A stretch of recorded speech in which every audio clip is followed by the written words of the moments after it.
Selamat pagi saudara-saudara di dalam nama Yesus Kristus. Pada pagi hari ini kita bersyukur atas anugerahnya kita boleh bangun dari tidur dan kembali memasuki hari ini. Mari kita berdoa sebelum kita mendengar firman Tuhan. Kita berdoa. Terima kasih Bapa. Pagi ini kami bersyukur dan berterima kasih atas karunia dan penyertaan-Mu. Hari ini kami mau mendengarkan firman-Mu, berkata-katalah kepada kami. Di dalam nama Yesus kami berdoa. Amin. Saudara-saudara, firman Tuhan bagi kita, Yesaya 64 ayat 4. Tidak ada telinga yang mendengar, dan tidak ada mata yang melihat seorang Allah yang bertindak bagi orang yang menanti-nantikan Dia. Hanya Engkau yang berbuat demikian. Saudara-saudari, ayat ini muncul dalam konteks doa pergumulan umat Israel pasca pembuangan yang mengalami kehancuran, identitas spiritual dan fisik. Kota Yerusalem menjadi padang gurun dalam tanda kutip. Bait Allah menjadi reruntuhan dan mereka merasa seperti daun yang layu diterbangkan angin dosa.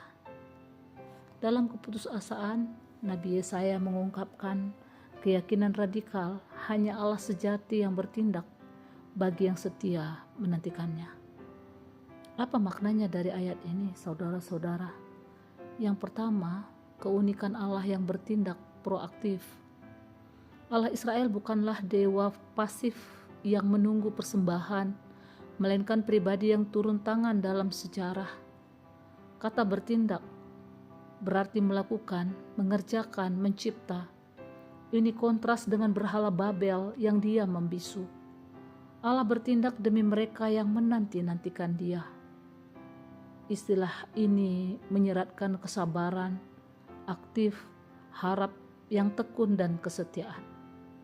Yang kedua, saudaraku, pertolongan di luar jangkauan manusia.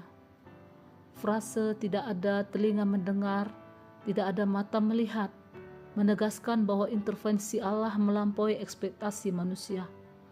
Rasul Paulus mengutip dalam 1 Korintus 2 ayat 9 untuk menegaskan bahwa rencana keselamatan dalam Kristus adalah misteri ilahi yang tak terpikirkan manusia. Saat Israel tertawan di Babel, mereka tak sanggup membebaskan diri, hanya kuasa Allah yang sanggup melakukannya. Yang ketiga, saudaraku, relasi antara penantian dan tindakan ilahi.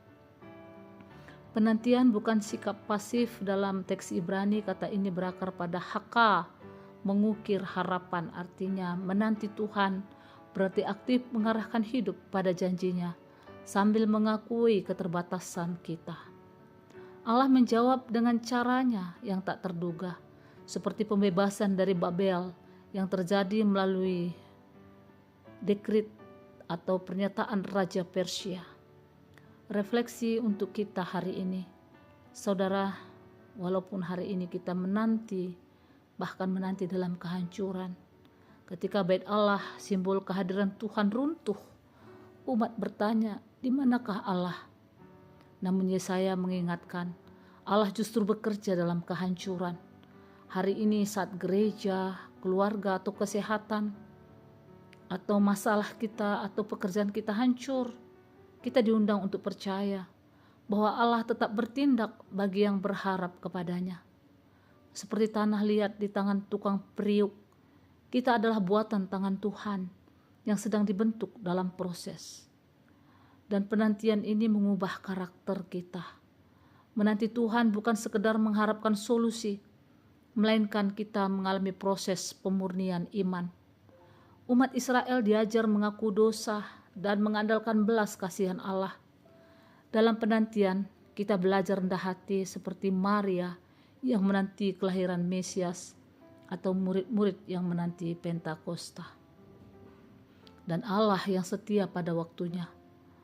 Meski umat luruh seperti daun, Allah tak pernah meninggalkan mereka. Ia bertindak tepat pada waktunya, membebaskan Israel dari Babel setelah 70 tahun. Dan mengutus Kristus di kegenapan waktu Tuhan. Penundaan Tuhan bukan mengabaikan, melainkan persiapan untuk karya yang lebih besar. Saudara-saudara, dalam ketidakpastian hidup ini. Hadapi masalah dengan doa seperti Yesaya. Sekiranya Engkau mengoyakkan langit dan turun, mohon Tuhan menyatakan dirinya. Dalam penantian panjang, mari kita gunakan waktu untuk introspeksi dan pertobatan. Kesalahan kita seperti kain kotor, tetapi pengakuan jujur membuka jalan pemulihan. Dalam pengharapan ingatlah bahwa Allah menyediakan yang tidak pernah dilihat oleh mata bagi yang mengasihi Dia. Penantian kita tidak akan pernah sia-sia. Tetap percaya kepadanya. Amin. Mari kita berdoa. Ya Bapa Allah kami, dalam sunyi di pagi hari dan mungkin dalam reruntuhan dan persoalan hidup kami, ajarlah kami Bapa menanti Engkau. Saat kami seperti daun layu diterbangkan angin, bentuklah kami seperti tanah liat di tangan-Mu. Percayalah bahwa kami tetap akan terus menanti Tuhan, dan kami percaya Engkau bertindak bagi kami yang berharap kepada Tuhan. Tolong kami Bapa dalam setiap langkah juang kami. Hanya Engkau kami muliakan. Di dalam nama Yesus kami berdoa. Amin.